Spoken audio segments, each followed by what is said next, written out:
I watched Rockstar. I watched it religiously.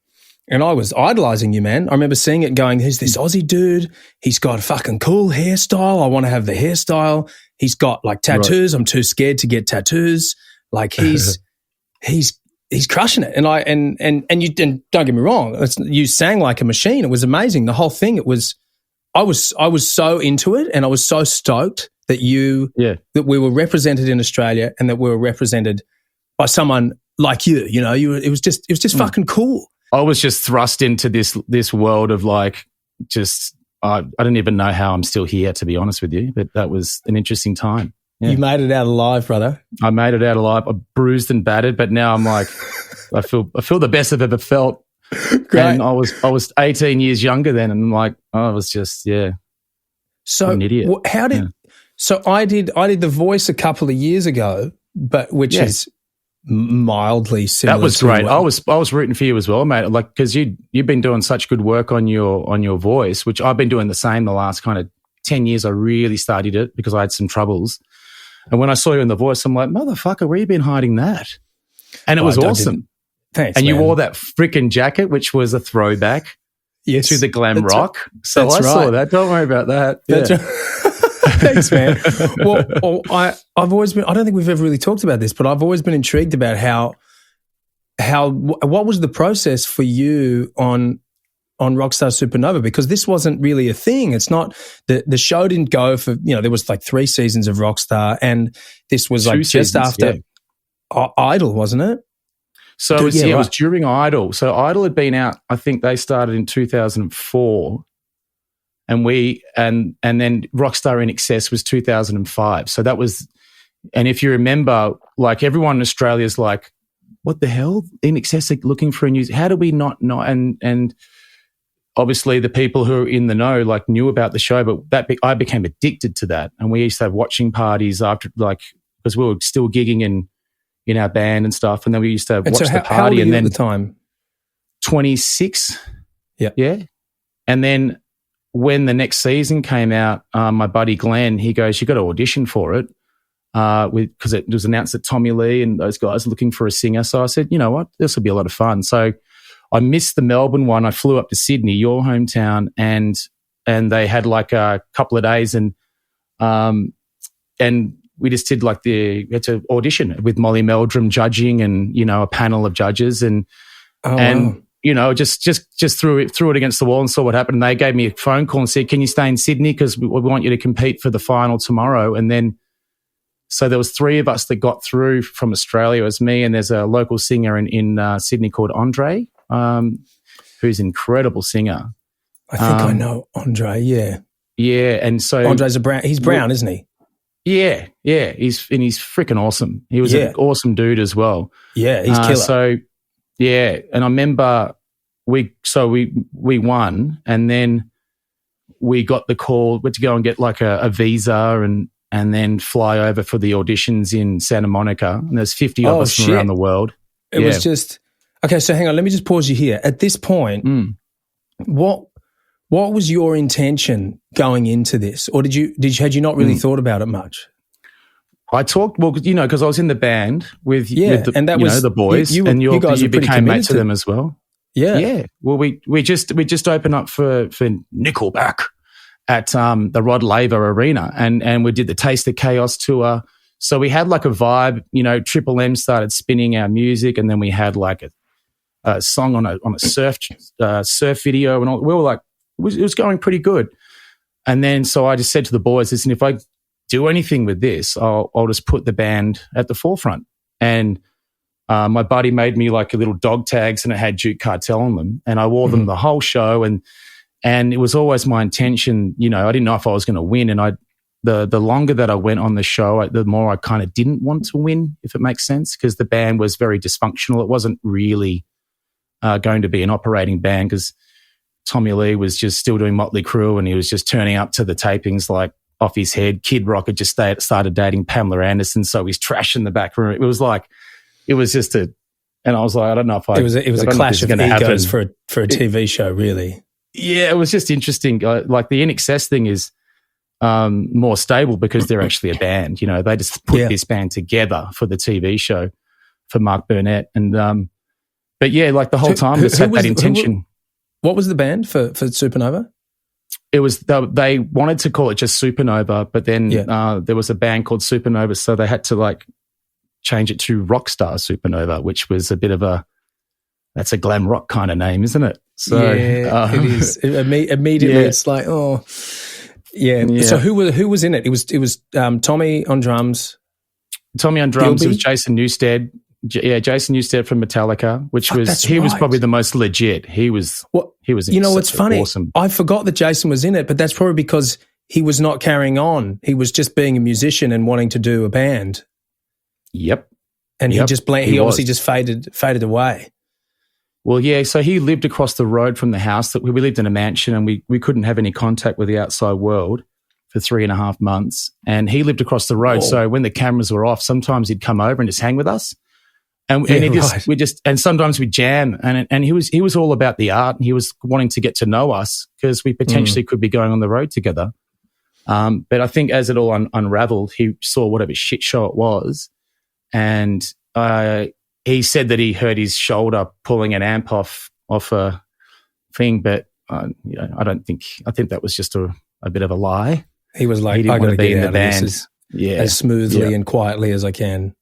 Exactly, and he held his head high. So but it was learning curve for me. But yeah, so ended up getting all the way to the end and not winning and just making sure that our band Duke got signed and they all came over to America, and that was it. We started our little journey. Yeah. So tell me about. I mean, I know what my experience was with a show like The Voice, which obviously I did mine in 2020. So, and yours was in 07? 06. Yeah. 06. So there's a good chunk of time of a lot of these singing shows to evolve into a well-oiled machine. Yep. That suits the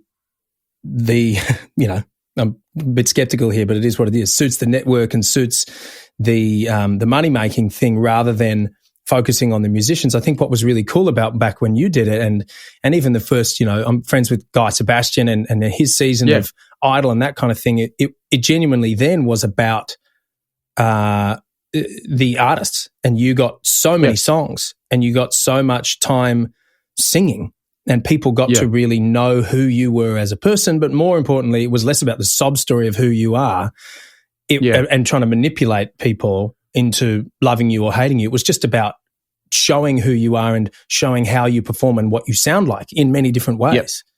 Whereas, for me, I realized that I made it to the semi-final, so the second last one, top 8 out of all the people that were in, and I sang for less than 5 minutes total. The whole show. In the whole show? The whole show.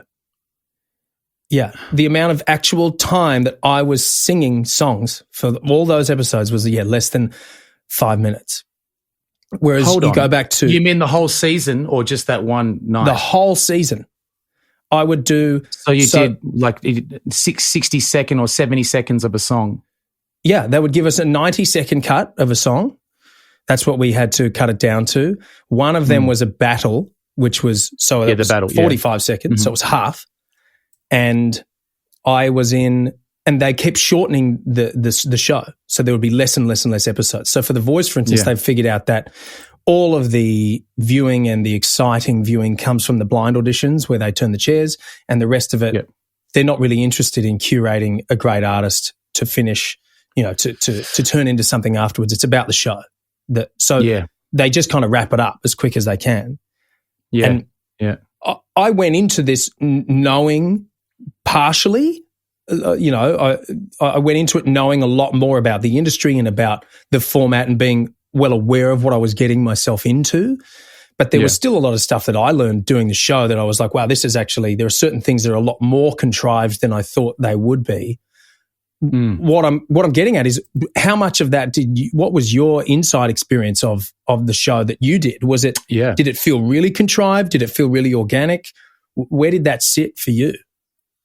It was probably compared to The Voice. It's like chalk and cheese. You know, it's actually the same crew. Like, so Rockstar became The Voice.